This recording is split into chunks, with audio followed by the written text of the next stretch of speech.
அங்க ஒரு பொண்ணை கொலை பண்ணி அந்த பொண்ணை ஒரு இரும்பு ட்ரம்முக்குள்ள போட்டு அதுக்குள்ள சிமெண்ட் காங்கிரீட்டை ஊத்தி அந்த ட்ரம்முக்குள்ளேயே அந்த பொண்ணுக்கு சமாதி கட்டிட்டோம். அவரோட மார்பு பகுதியில பல ஊசியை வச்சு குத்தி இருக்காங்க. சில ஊசிகள் அவரோட மார்பு பகுதியிலேயே சிக்கி இருக்கு.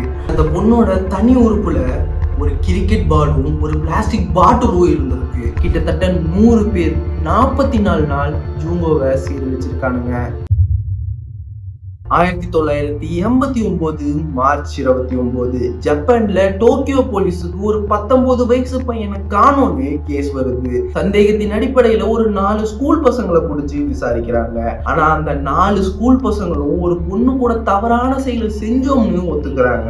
போலீஸ் விசாரிக்கிற கேஸுக்கும் இந்த பசங்க சொல்ற கேஸுக்கும் எந்த சம்பந்தமும் இல்ல. அந்த பொண்ணை என்ன பண்ணோம், எப்போ பண்ணோம், என்ன நடந்துச்சு அப்படிங்கிற எல்லா விஷயத்தையும் 4 பேரும் டிக்டோ ஒரே மாதிரி சொல்றாங்க. விசாரணையில போலீஸ் கனவுல கூட நினைச்சு பார்க்காத மோசமான கொடூரத்தை பண்ணிட்டு ஒண்ணுமே தெரியாத மாதிரி ஸ்கூலுக்கும் வரதும் போறதுமா இருந்திருக்காங்கன்னு விசாரணையில தெரிய வருது. அண்ட் அந்த 4 பேத்துக்கிட்டையும் தனித்தனியா என்ன பண்ணீங்க, எப்போ பண்ணீங்க அப்படிங்கிற எல்லா டேட்டாவையும் கலெக்ட் பண்றாங்க. அந்த 4 பசங்களும் பொதுவா சொன்ன விஷயம் இதுதான். நாங்க ஒரு பொண்ணை கொலை பண்ணி அந்த பொண்ணை ஒரு இரும்பு ட்ரம்முக்குள்ள போட்டு அதுக்குள்ள சிமெண்ட் காங்கிரீட்டை ஊத்தி அந்த ட்ரம்முக்குள்ளேயே அந்த பொண்ணுக்கு சமாதி கட்டிட்டோம். அண்ட் அந்த ட்ரம்மை ஒரு இடத்துல மறைச்சு வச்சுட்டோம். அந்த பொண்ணு பேரு ஜூங்கோ அப்படிங்கிற எல்லா விஷயத்தையுமே சொல்றாங்க. இதுல கொடுமை என்னன்னா, அந்த பொண்ணோட பேரண்ட்ஸ் எங்க பொண்ணு காணாம போயிட்டான்னு அந்த பசங்க சொல்ற டேட்ல கம்ப்ளைண்ட் கொடுத்துருக்காங்க. ஆனா சில மணி நேரத்திலேயே அந்த கம்ப்ளைண்ட்டை வாபஸ் வாங்குறாங்க. தங்களோட பொண்ணு காணாம போயிட்டா, எங்க போனா, யாரு கூட போனான்னு தெரியல, திரும்ப வீட்டுக்கும் வரல. ஆனாலும் கொடுத்த கம்ப்ளைண்ட்டை சில மணி நேரத்திலேயே வாபஸ் வாங்கியிருக்காங்க. அந்த பசங்க கொலை பண்ண பொண்ணு யாரு, எதுக்காக கொலை பண்ணாங்க, அந்த பொண்ணோட பேரண்ட்ஸ் பொண்ணை காணன்னு கம்ப்ளைண்ட் கொடுத்துட்டு அவ கிடைக்காமையே எதுக்காக கம்ப்ளைண்ட்டை வாபஸ் வாங்கினாங்க அப்படிங்கிற பல கேள்விக்கான பதிலையும் நம்ம நெஞ்சே வெடிச்சு போற அளவுக்கு பயங்கரமான சம்பவத்தை பத்தியும் தான் இந்த வீடியோல பார்க்க போறோம். நானும் வீடியோ பண்றதுக்காக எத்தனையோ கிரைம் ஸ்டோரிஸ் படிச்சிருக்கேன். சிலது இன்ட்ரெஸ்டிங்கா இருக்கும், சிலது போரிங்கா இருக்கும். ஆனா ஒரு சில கிரைம் ஸ்டோரி படிக்கிறப்போ எனக்கே பயமா இருக்கும். நம்மளால நிஜமாவே இந்த கண்டென்ட்டை டெலிவரி பண்ண முடியுமா, நம்மளால இந்த விஷயத்தை சரியா கன்வே பண்ண முடியுமா அப்படிங்கிற அளவுக்கு பயம் வந்த சம்பவம் தான் இப்போ நம்ம பேச போற இந்த சம்பவம். அது என்னன்னு தெரிஞ்சுக்க வாங்க வீடியோக்குள்ள போலாம். நான் உங்கள் கிஷோர், இது உங்க ஃபிலிம் சேனல். அந்த பசங்க அந்த இரும்பு ட்ரம் மறைச்சு வச்சதா சொன்ன இடம் காசு கன்ஸ்ட்ரக்ஷன் சைட். உடனே போலீஸ் அந்த இடத்துக்கு போய் சர்ச் பண்றாங்க. அங்க ஃபுல்லா காங்கிரீட் ஊத்தப்பட்டு அந்த பொண்ணோட முடி மட்டும் வெளியே தெரிகிற மாதிரியான ஒரு இரும்பு ட்ரம்மை கண்டுபிடிக்கிறாங்க. உடனே அந்த காங்கிரீட்டை உடைச்சு உள்ள அழுகின நிலையில இருந்த அந்த பொண்ணோட டெட் பாடியை மீட்டெடுத்து போஸ்ட்மார்ட்டத்துக்கு அனுப்பி வைக்கிறாங்க. மறுபக்கம் அந்த பசங்க கிட்ட விசாரணை தீவிரமா நடந்துட்டு இருக்கு. அந்த பொண்ணு கூட நாங்க 4 பேரும் தப்பா நடந்துகிட்டோம், எங்க இருந்து தப்பிச்சு போய் போலீஸ் கிட்ட எங்களை பத்தி சொல்லிடுவாளோன்னு பயந்து அவளை அடிச்சே கொலை பண்ணிட்டோம்.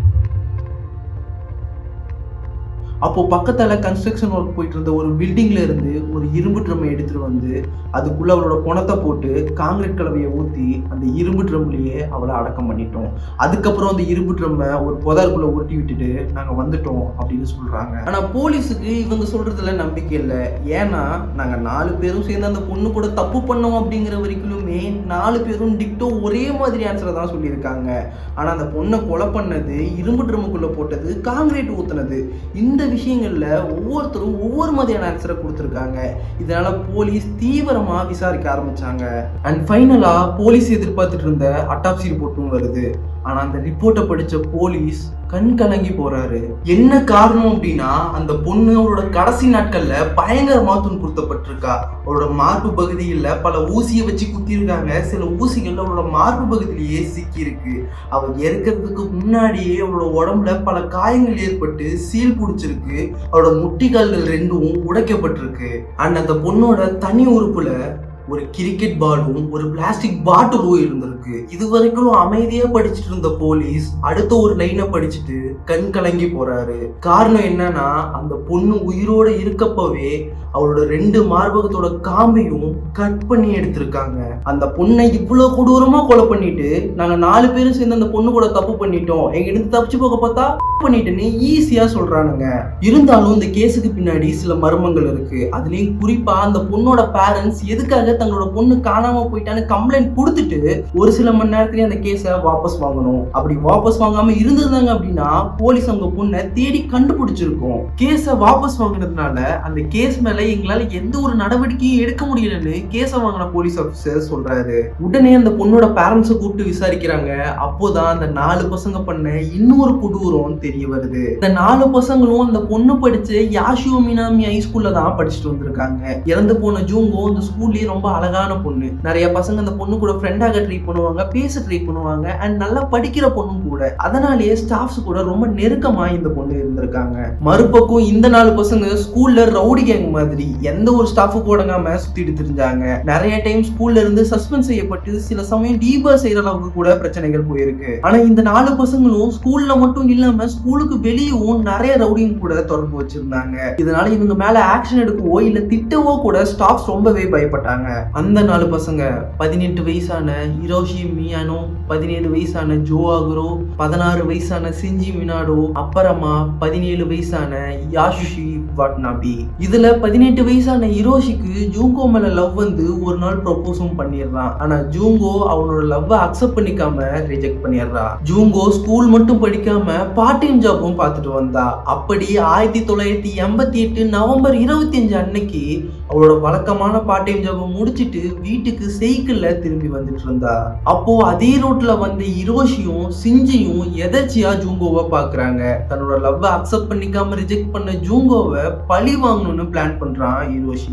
அவன் போட்ட பிளான் படி சிஞ்சி கிட்ட, நீ பைக்ல போய் அவ சைக்கிள் மேல முட்டு, அவ கீழே விழுவா, நான் ஹெல்ப் பண்ற மாதிரி அவகிட்ட வந்து பேச்சு கொடுக்கறன்னு சொல்றான். அவன் சொன்ன மாதிரியே சிஞ்சியும் வேகமா பைக்ல போய் ஜூங்கோவோட சைக்கிள் மேல மோதுறான். அவங்க நினைச்ச மாதிரியே பேலன்ஸ் மிஸ் ஆகி கீழே விழுகிறா ஜூங்கோ. அப்போ அந்த இடத்துக்கு எதர்ச்சியா வந்த மாதிரி வந்த ஹிரோஷி, இங்க பாரு, நான் வேணா உனக்கு ஹெல்ப் பண்றேன், ஆல்ரெடி டைம் ரொம்ப ஆகிருச்சு, இனிமே சைக்கிள் எடுத்துட்டு உன்னால தனியாலாம் வீட்டுக்கு போக முடியாது, நீ வேணா என்னோட பைக்ல உட்காந்துக்கோ, நான் உன்னை வீட்டுல டிராப் பண்ணிடுறேன்னு சொல்றான். என்ன இருந்தாலும் நம்ம கூட படிக்கிற பையன் தானே, ஒன்னும் ஆகாதுன்னு நம்பி ஜூங்கோ ஹிரோஷி கூட போக சம்மதிக்கிறா. ஆனா ஜூங்கோ பைக்ல ஏறினதும் அவளோட வீட்டுக்கு கூட்டிட்டு போகாம வேற ஒரு இடத்துக்கு கூட்டிட்டு போறான் ஹிரோஷி. ஜூங்கோ சத்தம் போடுறா, நீ என்னோட வீட்டுல இறக்கி விடு, என்னை எங்க கூட்டிட்டு போற அப்படின்னு ரொம்ப கோபமா ஹிரோஷியை திட்டுறா. சத்தம் போட்டா என் கேங்ல இருக்கிறவங்களை அனுப்பி உன் வீட்டுல இருக்கிறவங்களை கொலை பண்ணிடுவேன், அமைதியா என் கூட வா, உனக்கு ஒரு சர்ப்ரைஸ் வச்சிருக்குன்னு சொல்லி அப்போதைக்கு ஜூங்கோவை அமைதியாக்கி அந்த கொடூரம் நடக்க போற இடத்துக்கு கூட்டிட்டு போறான் ஹிரோஷி. அங்க போனதும் ஜூங்கோவை பாலியல் ரீதியா துன்புறுத்துறான். கிட்டத்தட்ட 3 நாள் ஜூங்கோவை சீரழிச்ச ஹிரோஷி அதுக்கப்புறம் அவனோட ஃப்ரெண்ட்ஸுங்களை கூப்பிட்டு அவங்களுக்கும் ஜூங்கோவை இரையாக்குறான். உள்ளூர்ல இருந்த ஃப்ரெண்ட்ஸ் மட்டும் இல்லாம வெளியூர்ல இருந்த ஃப்ரெண்ட்ஸுக்கும் தகவல் கொடுத்து அவங்களுக்கும் ஜூங்கோவை இரையாக்குறான். கிட்டத்தட்ட 100 பேர் 44 நாள் ஜூங்கோவை சீரழிச்சிருக்கானுங்க. வேலைக்கு போன ஜூங்கோ இன்னும் வீட்டுக்கு திரும்பி வரலன்னு தெரிஞ்சதும் அவளோட பேரண்ட்ஸ் போலீஸ்ல போய் கம்ப்ளைண்ட் கொடுக்குறாங்க. கம்ப்ளைண்ட வாங்கிக்கிட்ட போலீஸ் உடனே விசாரணைய ஆரம்பிக்கிறாங்க. விசாரணையில ஜூங்கோக்கு நெருக்கமா இருக்க ஃப்ரெண்ட்ஸ் கிட்ட அவளை பத்தி விசாரிக்க தொடங்குறாங்க. இதை தெரிஞ்சுக்கிட்ட ஹிரோஷி அவளோட அப்பா அம்மாக்கு கால் பண்ணி, நான் ஒரு பையன் கூட ஓடி போயிட்டேன், சேஃபா தான் இருக்கேன், சந்தோஷமா தான் இருக்கேன், நீங்க என்ன தேட வேணான்னு ஜூங்கோவை மிரட்டி அவளோட பேரண்ட்ஸ் கிட்ட சொல்ல வைக்கிறான். இதை கேட்ட ஜூங்கோவோட பேரண்ட்ஸ் மனசுடைஞ்சு போயிடுறாங்க. உடனே போலீஸ் ஸ்டேஷனுக்கு போய், இதுக்கு மேல நீங்க எங்க பொண்ணை தேட வேணாம், நாங்க கேஸை வாபஸ் வாங்கிக்கிறேன்னு அவங்க கொடுத்த கம்ப்ளைண்ட்டை 2 மணி நேரத்திலேயே வாபஸ் வாங்கிக்கிட்டாங்க. அதுக்கப்புறம் ஜூங்கோவை ஒரு ரூம்ல அடைச்சு வச்சு டெய்லியும் டார்ச்சர் பண்ணிருக்கானுங்க. அதுவும் டார்ச்சர் பண்றதுக்கு புது புது டெக்னிக்கை கண்டுபிடிக்கிறாங்க. அவ உயிரோட இருந்த 44 நாளும் ஒரு சின்ன ட்ரெஸ் கூட போட விடாம நிர்வாணமா வச்சிட்டு இருந்திருக்கானுங்க. எரிஞ்சிட்டு இருந்த சூடான பல்ப் எடுத்துட்டு வந்து இவ உடம்பு மேல வைக்கிறது, மெழுக உருக்கி இவ மேல ஊத்துறது, பிளாஸ்டிக் பாட்டில்ஸ் அண்ட் பால்ஸ் இவளோட தண்ணி உறுப்புல திணிச்சு கொடுமை பண்ணது மட்டும் இல்லாம அவளை ரத்தம் வர அளவுக்கு கடிச்சு மிருகத்தனமா நடந்திருக்கானுங்க. ஒரு கட்டத்துல சரியா சாப்பாடு கூட கிடைக்காம ரொம்பவே வீக் ஆகி போறா. அப்போ ஒரு நாள் அவங்க கேர்லெஸ்ஸா இருக்க நேரம் பார்த்து அவங்க இருந்து தப்பிச்சு போக ட்ரை பண்றா. ஆனா அவங்க எப்படியோ அவளை திரும்ப புடிச்சிட்டு வந்து அவளோட 2 முட்டிக்கால் மேலையும் தம்பிள்ஸ வேகமா போட்டு அவளோட 2 முட்டியையும் உடைச்சிருக்காங்க.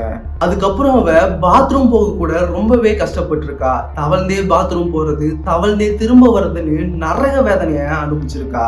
ஒரு கட்டத்துல அவளை ரொம்ப மோசமா காயப்படுத்த ஆரம்பிக்கிறாங்க. அந்த காயங்களுக்கு மருந்தும் போடுறது இல்ல. இதனாலேயே அந்த காயங்கள் அழுகி சீல் பிடிக்க ஆரம்பிச்சிருக்கு. இப்படியே நாளாக நாளாக அவளோட உடல்நிலை ரொம்ப மோசமா போயிருக்கு. அவளோட உடம்புல இருந்த அந்த சீல் அப்புறம் காயங்கள்ல இருந்து வலியுற திரவங்களை பார்த்துட்டு இவனுங்க எல்லாருமே ஷாக் ஆகுறானுங்க. ஆரம்பத்துல இருந்த மாதிரி இப்போ இவ இல்ல, இவளோட உடம்பு ரொம்ப மோசமாகிருச்சு, நிறைய இடங்கள்ல காயம் ஏற்பட்டுருச்சு அப்படின்னு சொல்லி அவளை இன்னும் அணுவணுவா சித்திரவதை பண்றானுங்க. உச்சகட்டமா நகை கட் பண்ற ஒரு டூலை எடுத்துட்டு வந்து அவளோட மார்பு காம்புகளை இந்த வீடியோல காட்டுற மாதிரி கட் பண்ணி எடுத்திருக்கானுங்க. அவ வலி பொறுத்துக்க முடியாம துடிச்சு தண்ணி கேட்கிறப்போ அவளோட சிறுநீரையே பிடிச்சி குடிக்க கொடுத்துருக்கானுங்க. இப்படி நம்மளால சொல்லவே முடியாத பல கொடூரங்களை செஞ்சுட்டு இருந்தானுங்க. அன்னைக்கு ஜனவரி மாசம் 4ஆம் தேதி 1989 அன்னைக்கு தன்னோட எல்லா பணத்தையும் சூதாட்டத்துல இழக்கிறான் ஹிரோஷி. அந்த கோவத்தை கடுமையா ஜூங்கோ மேல காட்டுறான்.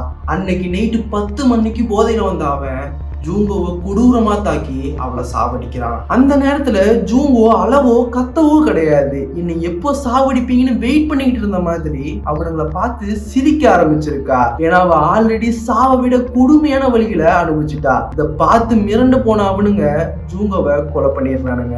அடுத்த நாள் ஜனவரி 5ஆம் தேதி நைட்டு வரைக்கும் வெயிட் பண்ணி சரியா 8 மணிக்கு பக்கத்துல கன்ஸ்ட்ரக்ஷன் ஒர்க் போயிட்டு இருந்த ஒரு இடத்துல இருந்து இரும்பு ட்ரம்மை எடுத்துட்டு வந்து அதுக்குள்ள ஜூங்கோவோட உடம்ப போட்டு உள்ள ஃபுல்லா காங்கிரீட்டை ஊத்தி ஒரு புதாருக்குள்ள உருட்டி விட்டுட்டு ஓடிடுறானுங்க.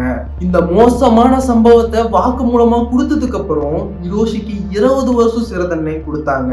ஜோக்ரோக்கு 10 வருஷம், சிஞ்சி மினாடோக்கு 9 வருஷம், யாசுஷி வாட்னாபிக்கு 7 வருஷம்னு சிறை தண்டனை கொடுத்தாங்க. இது மட்டும் இல்லாம ஜூங்கோவோட பேரண்ட்ஸுக்கு 8 லட்சம் yen இழப்பீடா அறிவிக்கிறாங்க. இந்த கேஸ் ரொம்ப கொடூரமான ஹியூமன் ஹிஸ்டரியிலேயே சால்வ் பண்ணப்பட்ட பயங்கரமான கேஸ். இதை விட பயங்கரமான கொடூரமான கேஸ் இருந்தாலும் அது எல்லாமே அன்சால்வ்டா மிஸ்ட்ரியாவே தான் தொடர்ந்துட்டு இருக்கு. ஆனா சால்வ் பண்ணப்பட்டதுலயே ரொம்ப பயங்கரமான கேஸ்னா அது இந்த கேஸ் தான். இந்த கேஸை பத்தி கேட்கிறப்போ உங்களுக்கு எப்படி இருந்துச்சு? இந்த கேஸை பத்தி தான் பேச போறோம்னு நினைச்சப்பவே எனக்குள்ள ஒரு பயம் வந்துச்சு. ஆனா இப்படி எல்லாம் மனிதர்கள் இருக்காங்க, நம்மள சுத்தி கூட இப்படியான மனிதர்கள் இருக்க வாய்ப்பு இருக்கு அப்படிங்கிறதுக்கான ஒரு எச்சரிக்கை மணி தான் இந்த வீடியோ. நம்மளோட பாதுகாப்புக்கு போலீஸ் இருக்காங்க, பேரண்ட்ஸ் இருக்காங்க, அரசாங்கம் இருக்கு, எல்லாமே இருக்கு. ஆனா நம்மளோட பாதுகாப்புக்கு நாம தான் முதல் பொறுப்புன்னு எப்பயுமே மறக்க கூடாது. அண்ட் பாதுகாப்பு விஷயத்துல, குறிப்பா பெண் குழந்தைங்களோட பாதுகாப்பு விஷயத்துல எவ்வளவு கவனமா இருக்கணும் அப்படிங்கிறதுக்கான ஒரு எடுத்துக்காட்டு தான் இந்த மோசமான கேஸ். நன்றி ஃப்ரெண்ட்ஸ். அடுத்த ஒரு கிரைம் ஸ்டோரியோட உங்களை வந்து மீட் பண்றேன். அது வரைக்கும் நான் உங்கள் கிஷோர். இது உங்க ஃபிலிம் ஃபேர் சேனல்.